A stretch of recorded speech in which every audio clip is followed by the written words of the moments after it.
బావ సినిమాకి నేను ఏం చెప్పాలంటే రాంబాబు గారు డైరెక్టర్, ఎంఎల్ కుమార్ చౌదరి గారు ప్రొడ్యూసర్.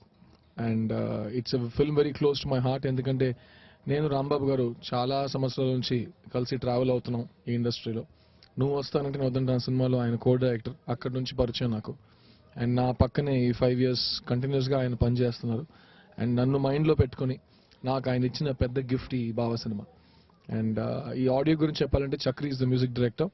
ఇప్పుడు దాకా నా అన్ని ఆడియోస్ కంటే ఒక విలేజ్ ఫ్లేవర్, ఒక మాసీ ఎలిమెంట్స్ ఈ సినిమాలో కలిసి వస్తాయి.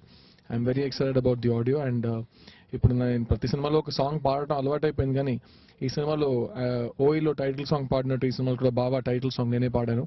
అండ్ ఇప్పుడు దాకా నేను పాడిన పాటల కంటే ఈ సాంగ్ ఎందుకు డిఫరెంట్ అంటే ఇది సాంగ్ లా కాకుండా ఒక పర్ఫార్మెన్స్ లా ఉంటుంది.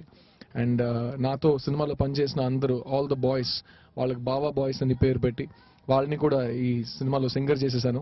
సో అందరు కలిసి ఆ టైటిల్ సాంగ్ పాడాం. చాలా అల్లరితనంగా ఉంటుంది ఆ సాంగ్. సో ఓ చిలిపి బావ, తుండ్రు బావ ఈ సినిమాలో మీకు డెఫినెట్గా కనిపిస్తాడు. అండ్ ఐఎమ్ షూర్ మీరు ఈ సినిమాని ఆదరిస్తారు. అండ్ నాకు నా నెక్స్ట్ బిగ్ సక్సెస్ మీరు ఇస్తారని నేను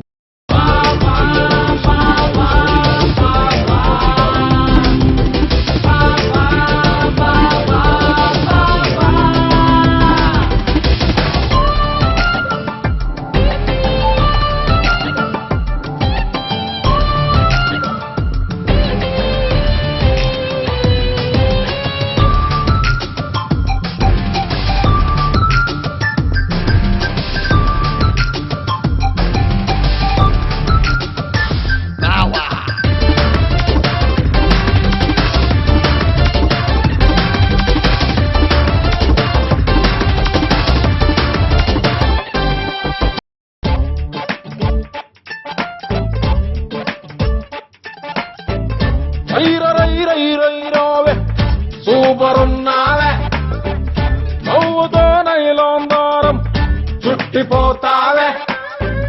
రైరైరైరైరావే, ఎంత నచ్చావే, చూపులో సూర్యకారం నూరుకొచ్చావే. ఎల్లోరా శిల్పం నా మది చెడగొచ్చావే.